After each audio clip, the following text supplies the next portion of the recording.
Hey everyone, it's Roger Hayer and my best friend, Oh, Brittany Brittany Daly. Daly. I thought you were gonna say my name. Yeah, I know.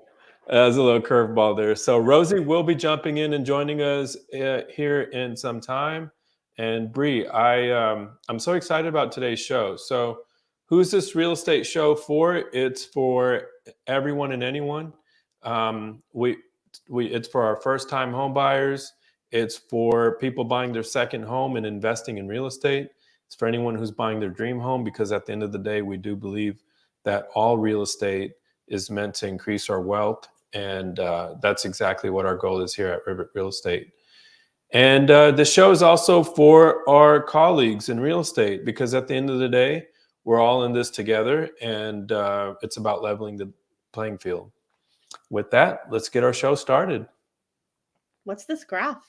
Oh yeah, okay. That was actually I was going to share something with you.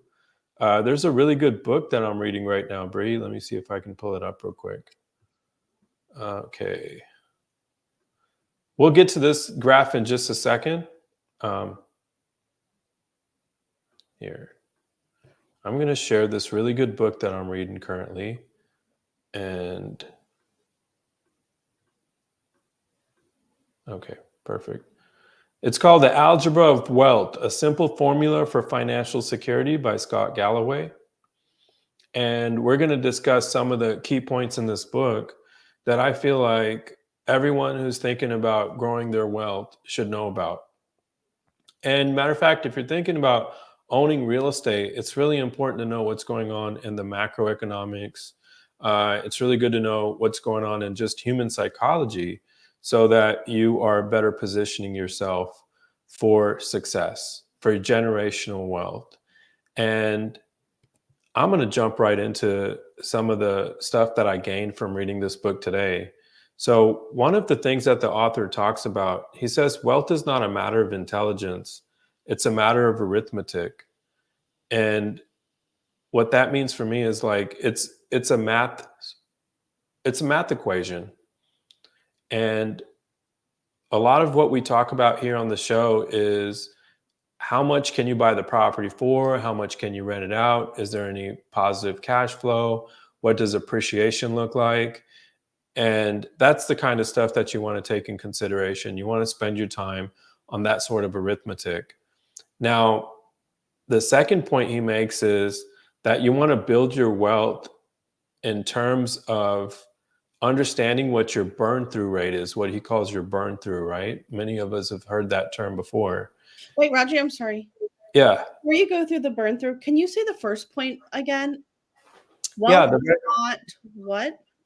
Yeah. So wealth is not a matter of intelligence, it's a matter of arithmetic. So you don't have to know everything. You Mhm. just have to take Know action your math. and do the math problem. Yeah. Seems easy enough. Yeah, I really love that you're spending more time on this because I've met some people that necessarily weren't that, and no disrespect to them, they weren't that intelligent. They didn't have generalized knowledge about all these little details. But what they did have was a common understanding that if they went off and bought this house, they could pay it down in 30 years and they could put a renter in there, and they had this just basic understanding of what that math meant to them. Yeah. And you'll be surprised, one of the people I met just yesterday, Bree, was someone who ran uh, a landscaping business. Very humble, very sweet, genuine person, and you could tell they worked hard all their lives and most likely immigrated here to the US. And they had a few houses that they needed to sell now because they're up there in age and they want to kind of reevaluate what they really want to do. And they're downsizing. And so was a good time for them to pull that equity out of the homes that they had. And it really amazed me that this person was, first off, really well spoken. They're very knowledgeable. But sometimes people think that we need way more knowledge than that, and we have to We have to be a walking, talking encyclopedia. And although he was very intelligent, he was definitely not a walking, talking encyclopedia. And hats off to him because so many of us don't own any rental properties. And here he was with the landscaping business. We all know how much work that is. And you get paid $25 to $35 a yard. And it was that hard work and determination that he put himself through, and he saved his money and bought these rental properties, and today he's in a position where he's going to enjoy his retirement years. And I'm sure he had just that simple arithmetic in mind when he was thinking about building his wealth. He didn't overcomplicate it. I think you're right in the overcomplicating. We're working with a client right now who is under 30, Mhm. owns a home outright, Wow. is selling that home and looking into buying a primary and also an investment. And he's not looking like we always say, like at the tip of our nose, right? He's not Yeah. saying, like, oh, my investment property has to make me $200 a month or $100 a month or whatever the case may be, right? He's like, hey, Mhm. look, I know this is going to be an investment. Mhm. As long as you can show me that in the future, if I'm a little negative now, but I can refinance, or I'm going to see appreciation and I'm negative cash flow 1,200 for the year, but with my appreciation, it's up by 7,000 for the year, right? Like Yeah. he's doing that. And I'm like, "You're under 30. Like, you get it, and you Yeah. don't even have to have you don't have all of the knowledge, you don't have all the wealth, you've never done this before, but yet I can see him going very far just because he's able to, like you said, do the math, not think Mhm. about all of the other 300 million things that are going on, right? And Right. and just put his kind of put your pen to paper, right? And do the math and take action. Absolutely. And if a lot of us would actually get to experience that and get to meet these people, we'd realize how much wealth of knowledge we're sitting on. Yeah. Because I met a guy who's a real estate investor, and he bought a rental property, but he doesn't know any of the things that I would hope someone knew. Like, for instance, like how many water heaters are in the house. He didn't even know. He didn't know. And he didn't know how many water heaters were in the house, and he didn't know where the cutoff valve was or any of these little things like, where to cut off the water in case of a leak in the yard and all these little things. But he bought a rental property. And so, but there's someone out there right now that knows how to build a house from foundation to roof, and they're not doing it. They're not going out there and buying any more real estate. Yeah.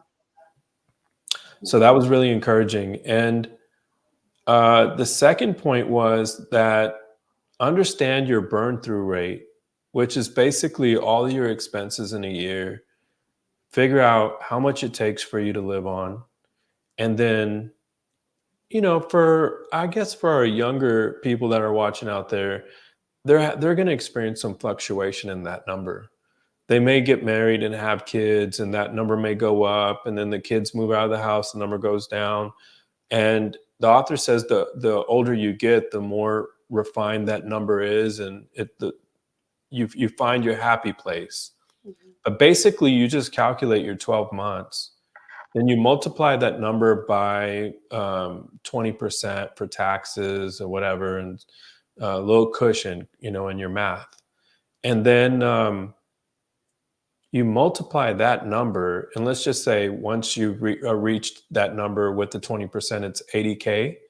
You would multiply your 80K by the number 25.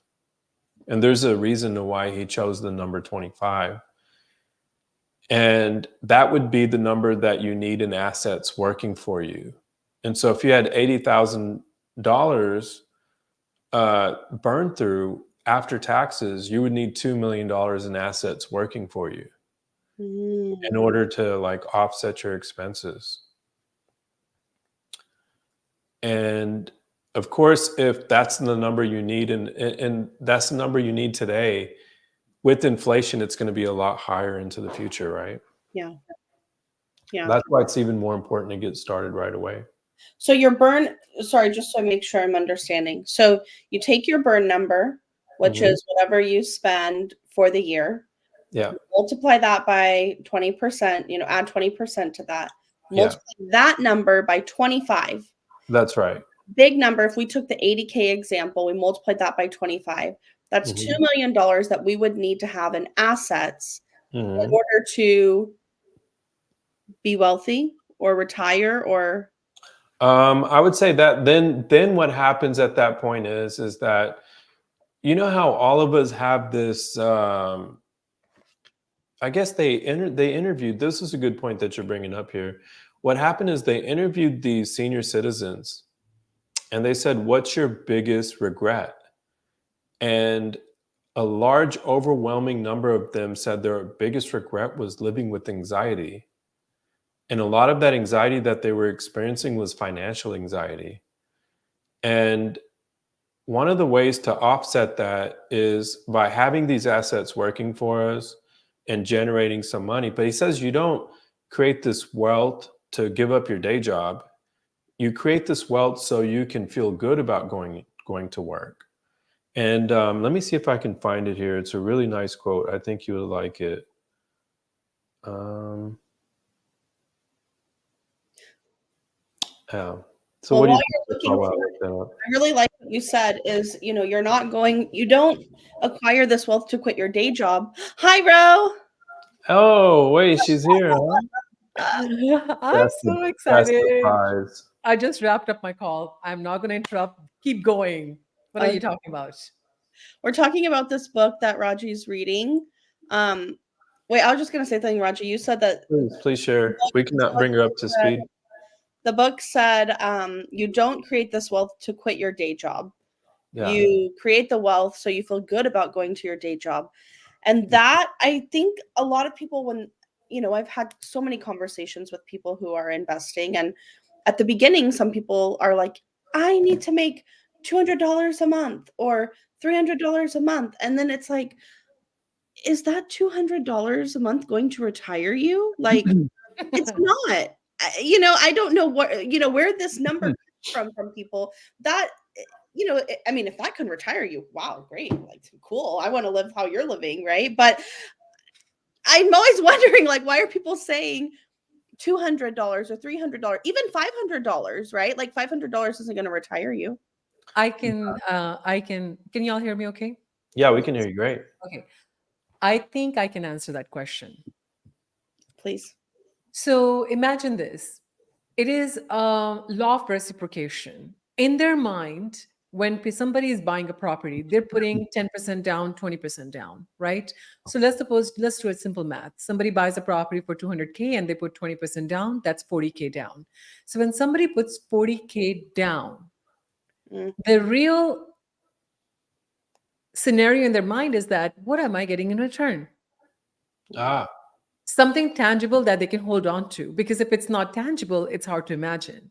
One of the biggest things that um, people have, I think we're wired that way. If we cannot touch, feel, and experience, we don't think it's real. So when they don't get any return, and sometimes they get a repair call and then they put money into the property, it feels like an expense to them rather than an investment. Where people don't realize that amateur pays for services, pros invest in wealth. right. So what they don't see is that paying a landscaper $150 a month to cut the yard as an expense, Yeah. but because they get to see the yard, they get to feel the cut grass, they get to enjoy a well manicured yard when they walk into every 2 weeks. But they don't get to see their house, and they don't get to touch the principal pay down. They don't get to touch the appreciation. So to them, it doesn't exist. Mm. So this is the smallest reason I feel like why people cannot experience it. And I feel Yeah. like, yeah. So Rosie, just to catch you up to speed on what we were talking about, we're talking about this book here, and I think I spoke with you briefly this morning, but we didn't really get to go into details. But it's called The Algebra of Wealth by Scott Galloway, Mhm. and he talks about determining your burn through rate. And so, did we discuss that this morning? Yeah, like imagine like properly on paper on what is your burn through rate? Like are Yeah. you an expense of 5K, 10K a month? What is your expense? Yeah. Yeah. And so you would multiply that by 12 and add a little cushion for taxes, 20%. And then you would come up to this number, which let's say hypothetically is 80K. And you would multiply the 80K by 25 and you would reach the $2 million. So you would need $2 million in assets working for you. And Bree and I were talking about, like, she asked me a really good question. She said, well, what would that number do? Would that number retire you, or does that mean you wouldn't have to work anymore? What exactly does it mean? And I just had to share this quote. So the money is actually, so they said, when most people think of wealth, they think of a time when they no longer have to work. And the author says that that's not the way to look at things. Rather, it's about making work more joyful and not experiencing Mhm. stress from it. I think you're going to like this next part the most. The less you need your job, the more it needs you. Ah, this is my favorite saying. Say that Yeah. again for me one more time. The less you need your job, the more it needs you. I remember my beginning years in real estate when we were working for the work. And there came a point where, even till today, and I think Bree, you and I and our team has harped on it from the beginning of time, that you're not working for real estate. Even as us as business owners in real estate, we're not working for real estate for today's paycheck, for tomorrow's paycheck. We're working 90 days to 6 months out. Mhm. Yeah. And there's a different joy in working for your future than working for your present. And because we get to experience that joy firsthand, we want to do it for other people. Because a corporate job will pay you for the days you're working. The moment you stop working, they stop paying you. And no 401k in the world is enough to back you up in your retirement age. So now, because we understand what it means to work for your future and how much joy it brings when those scenarios are lived by us, it is only natural for us to create those experiences for other people. So for all our listeners out there, invest in real estate. Find that release, that stress release, and go back to work and have fun. Have fun with the career that you have, and now you're making a difference. You know, Yeah. Now you're making and a difference. that can take shape into anything when you're having a good time. Yeah. Yeah. So there are some stats that I wanted to share with you guys that I feel like we should know. And knowing these stats would cause us to want to buy real estate sooner, because not knowing them is staying in the dark, and home ownership is kind of eluding people. It's becoming more and more difficult. And there's a lot of things that we've shared here on the call before. For instance, like the growing age of the construction worker and all of this stuff. So in addition to that, I'll share some stats if it's okay with you guys. Yeah. Yeah. We would love to. All right, perfect. So first off, the median home price today is 6 times the household income in average, the median household income, Wow. right? So that means if you make $50,000, you buy a house that's $300,000, that's 6 times. 50 years ago, it was 2 times. So, if you made 50 grand, you bought $100,000 house. And now a lot of people ask, well, what's the significance of that? So what that tells me is you needed a lot less money to make life happen. There was maybe a sense of ease that people experienced 50 years ago. Home ownership wasn't that difficult, you know? It was more realistic, and you could actually enjoy it. You know what I was just thinking? Yeah. You said, okay, if someone's making 50K, it's 6 times more Yeah. than the average median household. When you rent, you have to make only 3 times, right? What the monthly Good payment is. point. Yeah. But now this is 6 times more expensive than what renting requirements are. Oh yeah. Oh my God. Okay. So can I rephrase what you just said? Yeah. Please. Because you really touched on a very That's powerful thing smart. here. Bree, yeah. So imagine this, Brie. What you're saying is that when you're going to go buy a home and you're making 50K, they're only going to enable you to buy something barely up to 300K, 6 times your income. Why? Because they want to make sure you can make a mortgage payment for at least 30 years. If not, you sell sooner, right? So basically, they're enabling you to maintain home ownership and appreciation and payment at a fixed rate for 20 to 30 years. You choose to sell in 5 to 7 years, your choice. People make money in 5 to 7 years all the time. But here is a true reality of renting. They only require 3 times, and I'm one of them. We help our investors rent properties all the time, and our requirement is 3.5 times, because 3 times to 3.5 times, because that's the norm in the market. That's what an apartment complex would look like. But if you are only required to make 3 times your money off your 3 times your rent, that means they want to keep you a renter forever. Good point. Yeah. Yep. Because 1/3 of your income is gone where? The house. Yeah. So you're always neck to neck. Yeah. But in So a that- home ownership, you get to refinance, you get to pull some cash out, you sell, you get your down payment back, and you get some appreciation back. What do you get when you move out of your apartment complex after a 2-year lease? yeah. Not your security deposit back. Yeah, I hope you said so. Yeah, not even your security deposit. And you see the people from our generation and younger, they're the ones that are really paying the price for this, because um, it was the Great Recession in 2008 that made home buying even more difficult. So your first time home buyers, we're at half of our long-term average.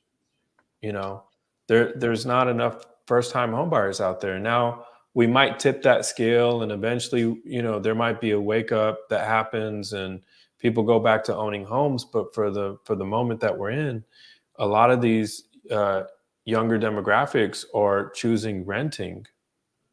They're not buying into this, and part of the reason why they're not becoming homeowners is because they're delaying getting married. So yeah, it's a great time to be a landlord. Yeah, I was going to say, on the flip side, it kind of is great if you're looking to invest, because Mhm. we have so many people that are not purchasing homes for one reason or another, and your ability to lease out your property and get top market rent is ever increasing as they're not going into home ownership. Yeah. And let's see what else. Hey, Rosie, are you frozen? No, I'm lost and I'm thinking hard. You know, I'm starting to think that what a false security. Like right now, the biggest challenge anybody has is first time home ownership. Yeah. First time home buyers are struggling the most. And it's almost like the American dream of homeownership is slipping away from their fingers. And longer they wait, harder it's becoming. And what I'm afraid of is that there's going to come a point where people are just going to not able to buy their first homes anymore, because affordability is a big issue right now. This is not the disruption that people are losing their houses. Like in 2008, 9, 10, the disruption was people were losing their houses. This is a disruption where people can buy houses, Oh, Mm. yeah. you know? So the only people who are able to buy are the ones who have enough money down, or they're able to buy their rates down, or it's their second or third home. Mhm. First time home buyers are struggling big time. Lenders are trying to be creative with their lending, but how much, like I'll tell you this, it's going to be a big disappointment before end of the year. We need to really talk about this. Too many people out there are counting on Fed to cut rate. And I'm afraid to tell you, they might cut it, but it's going to be a 1 point or less. Mhm. And if they do, does that really make a difference in what you're buying? As a matter of fact, if the price is hiked by that much, you're screwed. Thank you. So, what I'm trying to say is that sometimes we hope for things that are completely out of control, and we try to control their outcome in our imagination. And then we are met with a big disappointment all of a sudden, thinking that, oh my God, that didn't happen. What am I supposed to do? One book that I absolutely love is Psychology of Money, and they say plan on the plan, not going according to the plan. Oh, So if renting is your plan for this year because renting is cheap and apartment complexes have high vacancy this year, and your plan is that you're saving money by renting and not committing to a home mortgage, well, what would happen when the vacancies do get up and now apartment complexes raise their rent by a couple of $100 a month and you can't even buy a house now? What is yeah. our plan? There's Yeah. numbers to prove that statistic. You're right. I actually was just talking to a client they have $10,000 that they can put down. I Mhm. said, great, you have enough. We're good to go. They said, well, I might want to wait till next year. I can go up to 20K by then. So I said, okay, let's do the math, right? So I Mhm. showed them, okay, you put 10K down now, right? This is what the monthly payment looks like.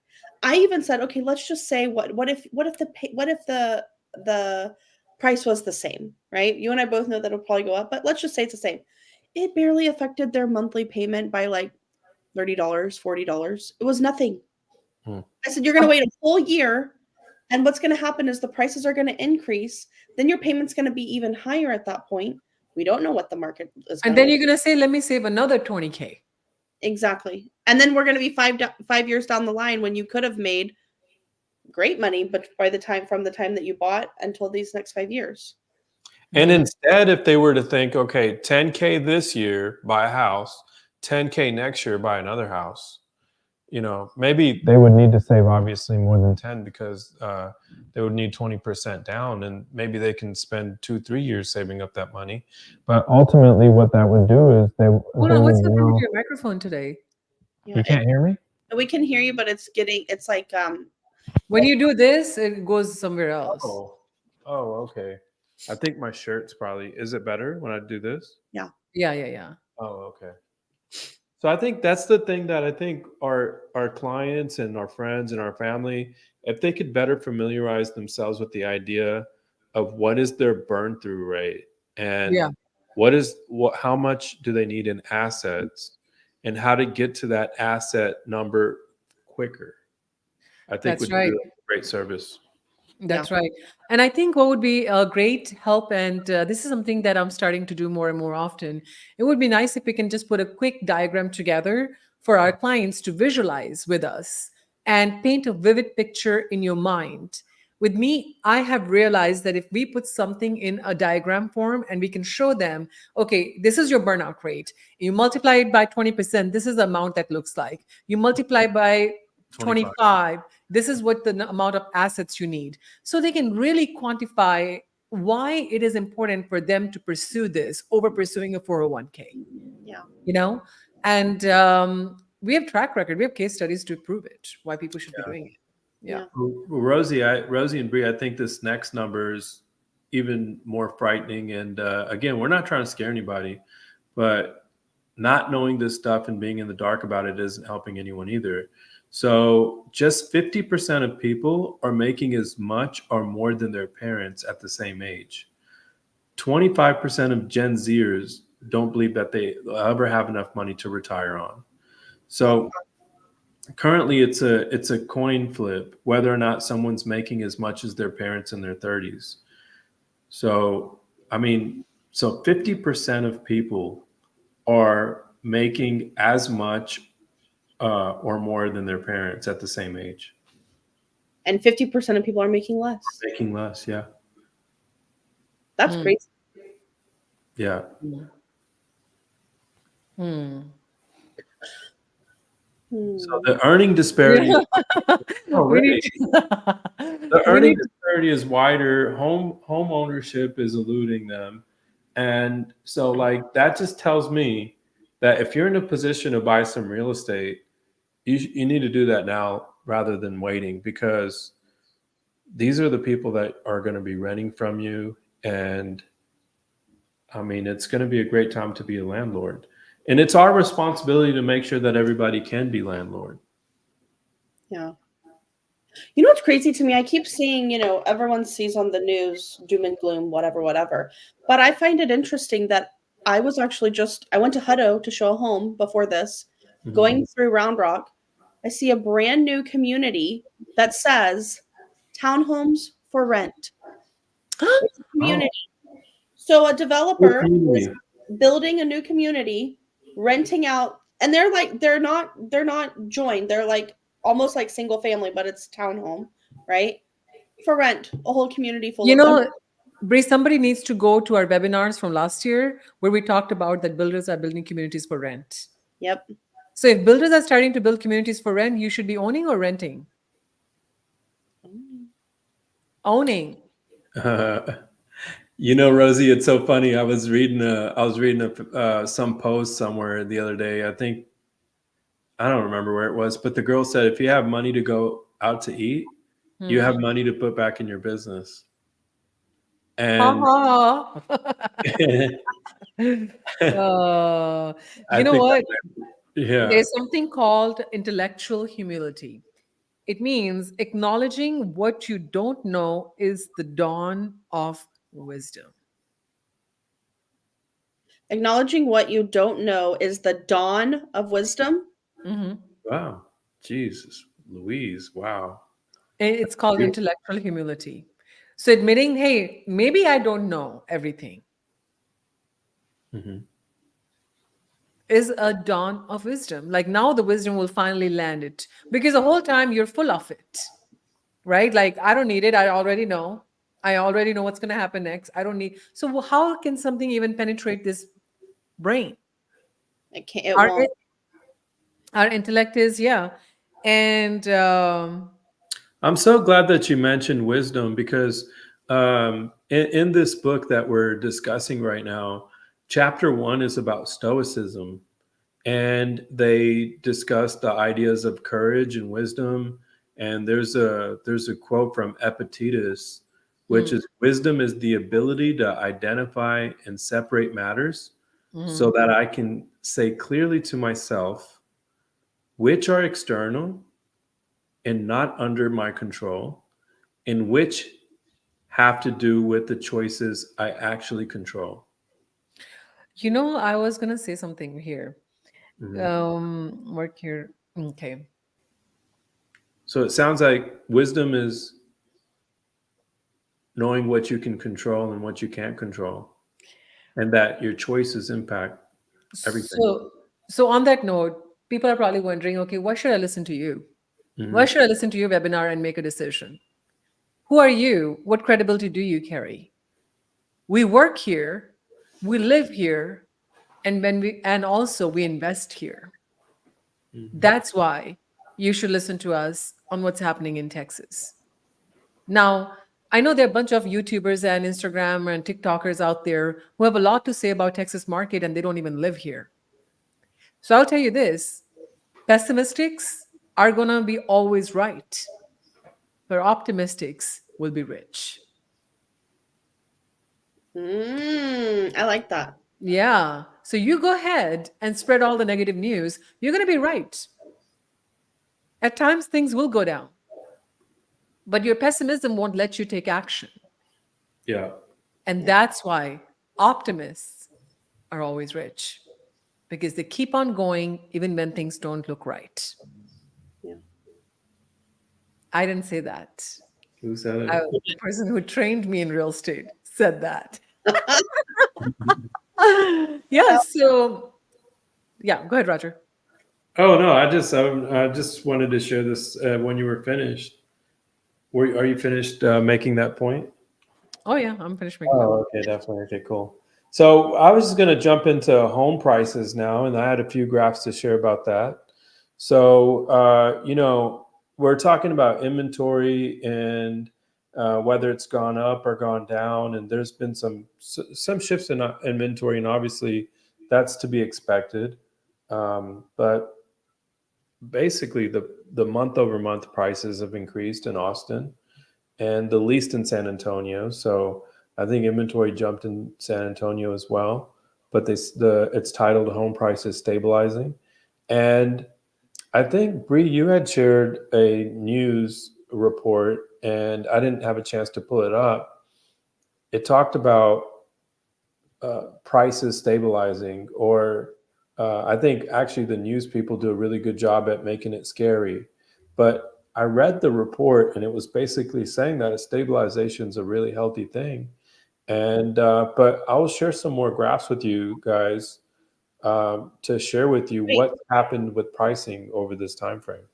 sorry, I just want to look at this graph again. So I don't remember the exact headline, but it was like KVU or KXAN, Mhm. and which, if you know Austin, a lot of people look at this, news outlet. It was saying that the home prices were declining. I don't see a decline in any of this except for San Antonio, New Braunfels, less than 1%. That's a good catch. Where's the I just wonder, like people are like, oh, the decline. And I'm like, show me the decline. Yeah, Bree's blooming today. yeah. She's And catching on to stuff. and She's when we experience a decline, and if when we do experience a decline, it's just We share the decline. Share to the buy, share the true buy news. more real we estate. have shared the decline. We Yeah. have shared the decline when the decline was there. When it was there, that's fine. We even talked about it. We would say, yes, look, we're at a decline here. This is what's going on. Yada yada yada. It's the truth. But isn't the decline that this is the freaking decline that everybody was waiting for? First, people said, I don't want to buy because you know why? Because the prices are too high. This is going to come down. This is going to come down. When it came down, they're like, I don't know if I want to buy right now because it keeps going down. It's almost like you just don't want to commit. You You have just- an excuse. You keep dating from one person to another. You keep dating, and you're just not ready to commit. Yeah. Rosie, I love how it's dating analogies. Yeah, and you know what? You're gonna be She hasn't dated. you're gonna age out of your age to get. Oh, that's Oh my gosh! I hope my son sees this webinar. So Rosie, this is Rosie Bree. This is the spike in home ownership, right? Home ownership, home ownership rate, and you can see how it spiked here in 2020. So this is right after the lockdown and COVID, and that was the main reason why values had skyrocketed. I mean, that's a huge uptick, right? Mhm. And so we're going to take a look at prices. Like, so here back in 2008, the United States was a negative 10% in home prices. Yeah. And so because naturally the mortgage market had fallen out, and we see Michigan here, Michigan was pretty drastic, 17, 20% here in one spot. Okay. So over time, let's take a look at what's happened, right? So it gets worse, and then it starts getting a little bit better, and you see 2012, 2013.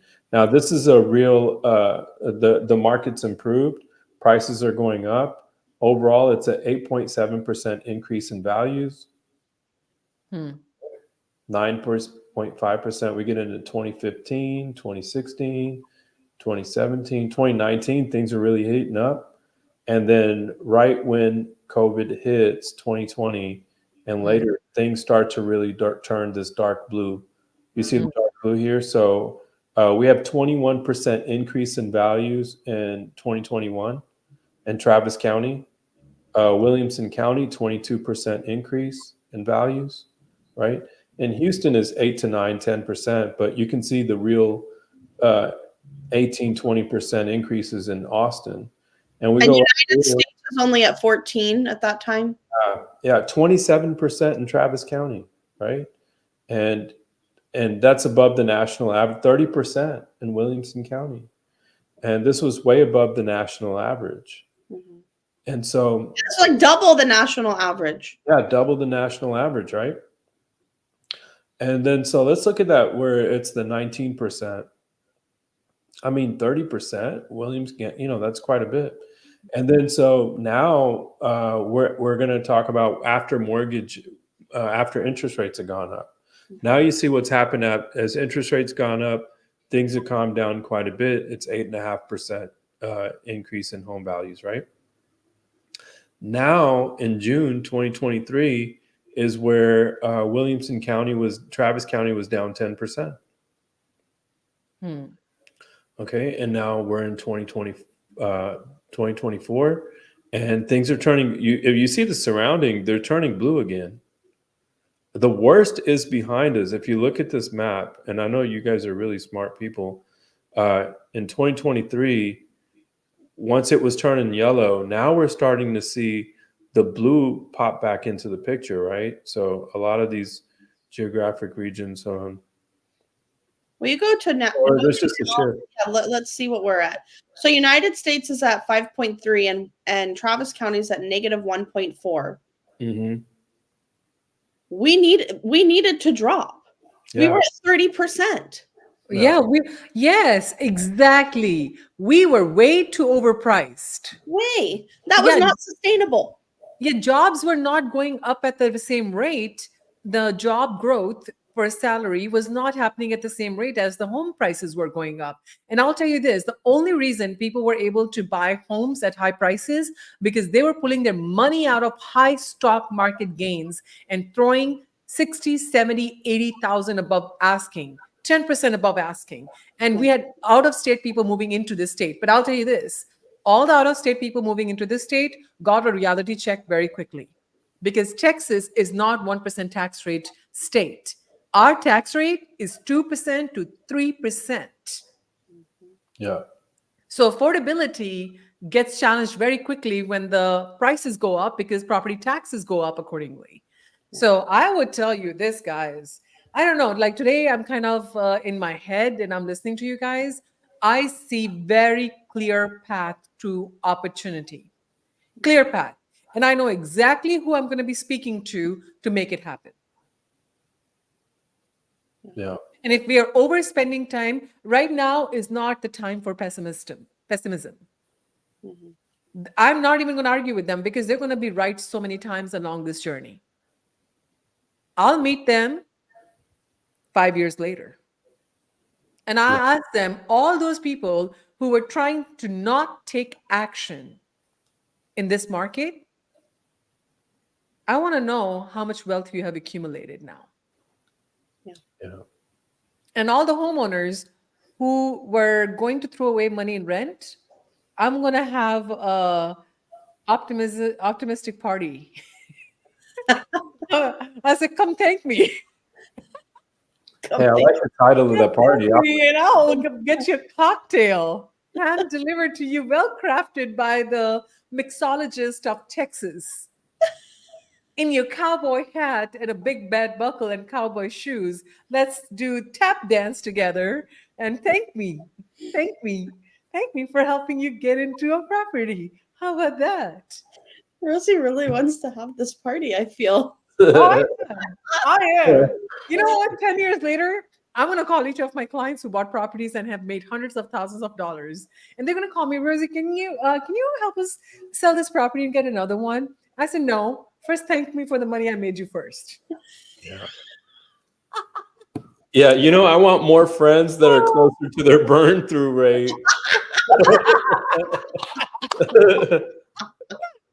Gosh. You can actually buy me a drink,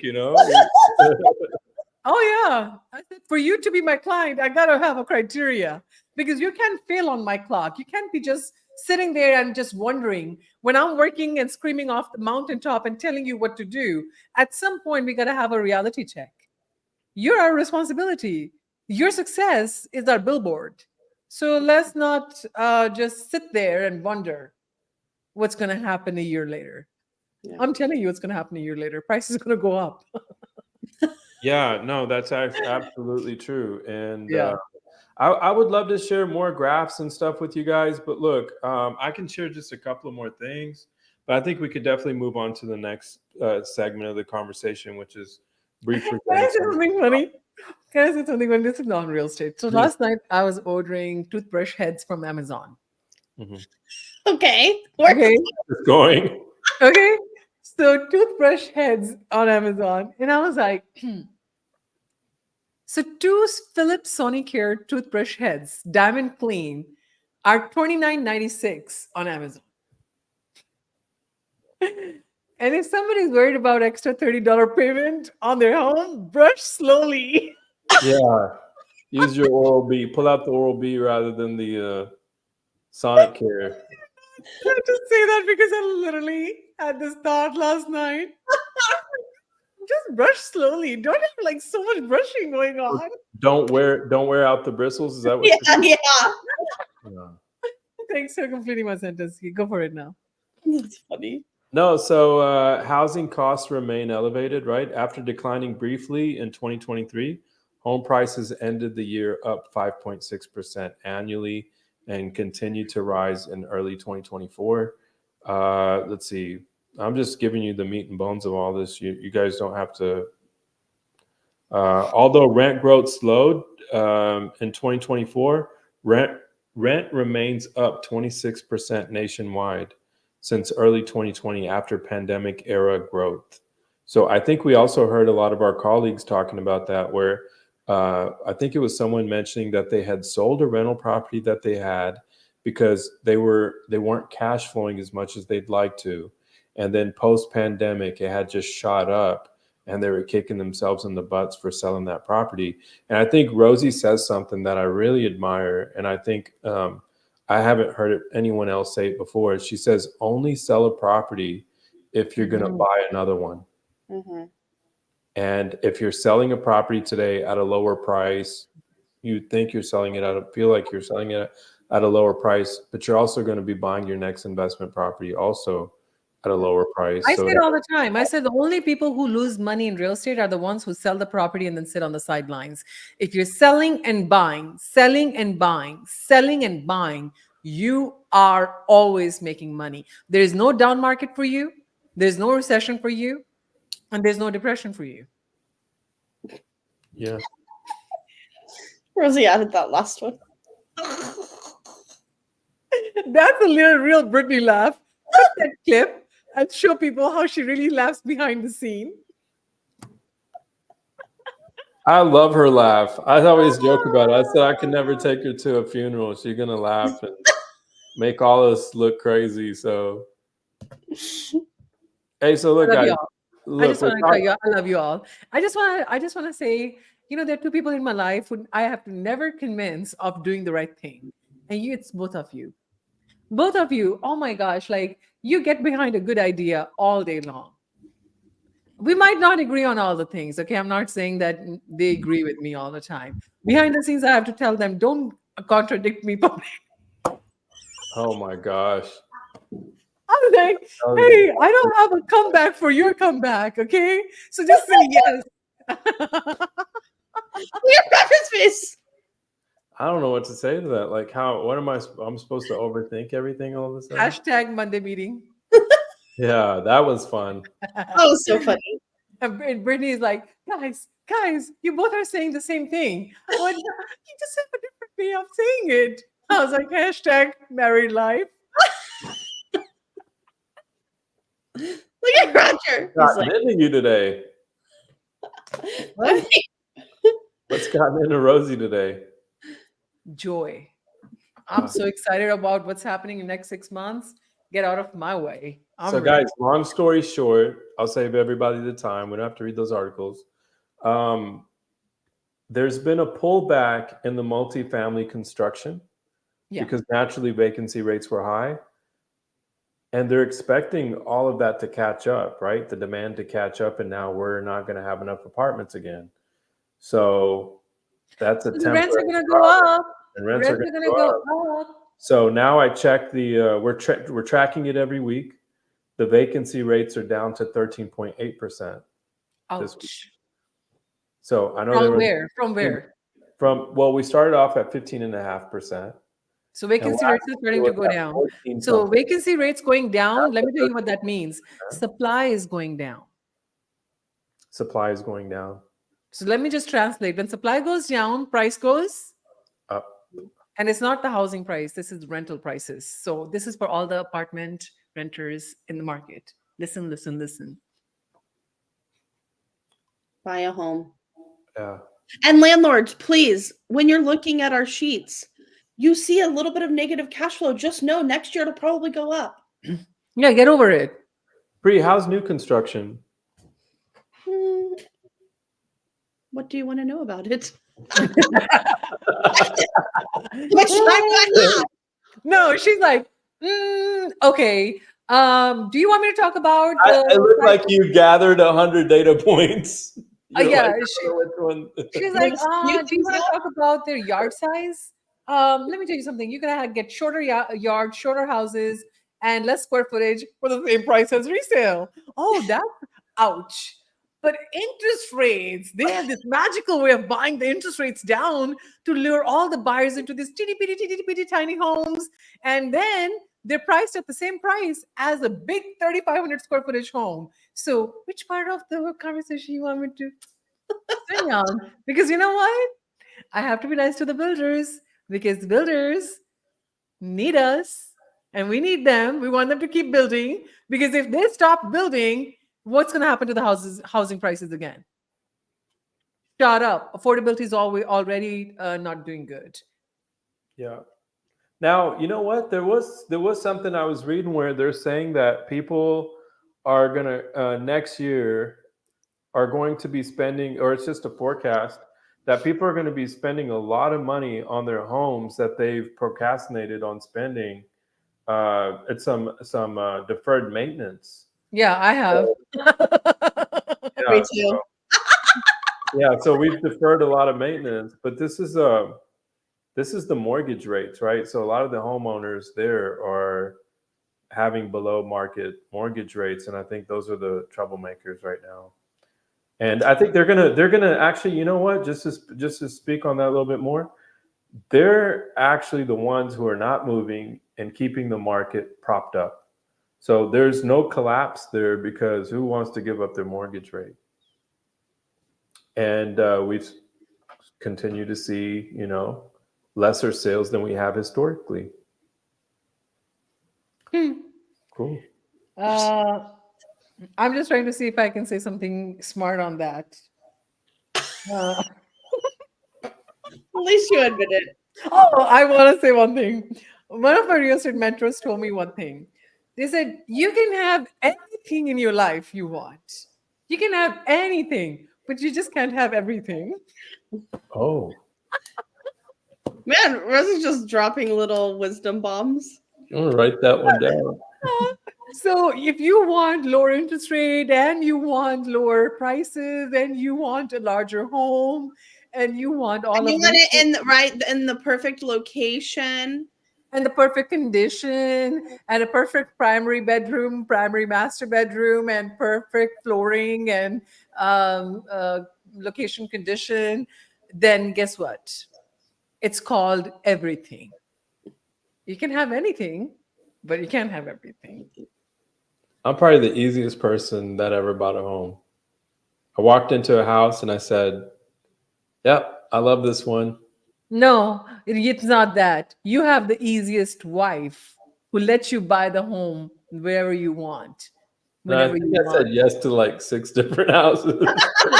No, Bree, he got shit from his family. You gonna buy a house without your wife? She's not even gonna have an opinion in it. He said, "Well, I thought we looked at the numbers and Well, it's weird." no. Okay, let me tell you something. So we're both investors, right? Rosie and I are both investment minded. So when we bought that property, it didn't really matter what it looked like Yeah. because we knew we could rent it out for some good money.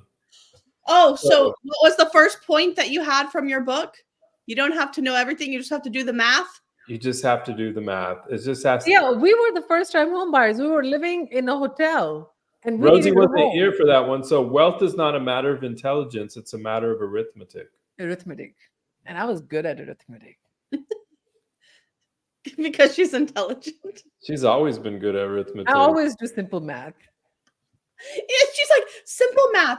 3 billion times 1 million divided by 12 subtracted by 7. Yes, the number is this. I'm like, what? It's It $360,000. gave me chills because it's true.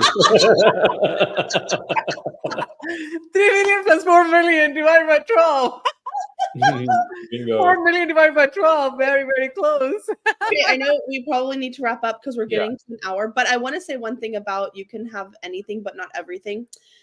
I was having a conversation with an investor the other day, and there's some really badass duplexes in Gerald that are for sale. And they were just like, I just don't think Gerald's for me. If I had this property in like Georgetown or Leander, like it would be a yes.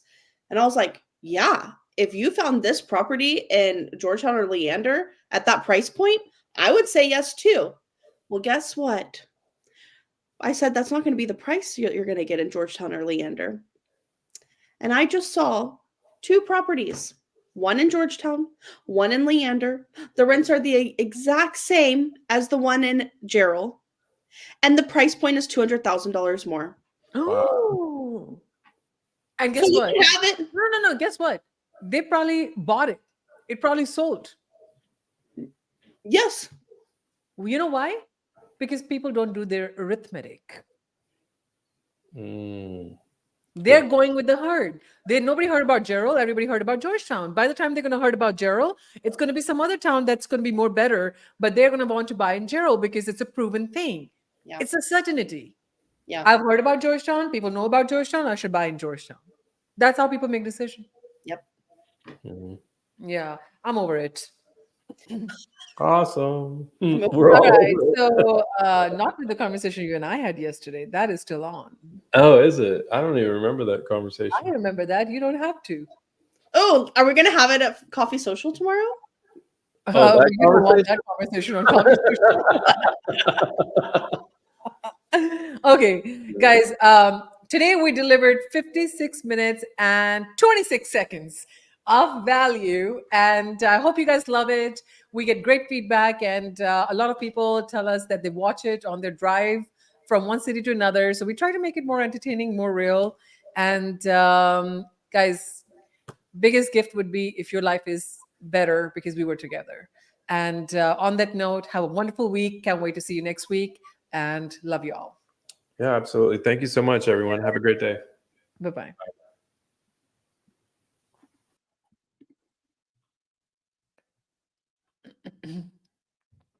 To enter this is because number one, industry is disrupted. Right now is a disrupted time. People are in fear. Not only because of high interest rates, they were all betting on interest rates to go down. They are not going to go down. Maybe a little cut Fed will do before end of the year, but that's not sufficient to push people back into the market.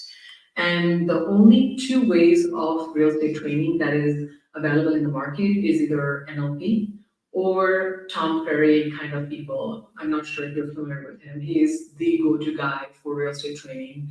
I've never gone to his training. Huh?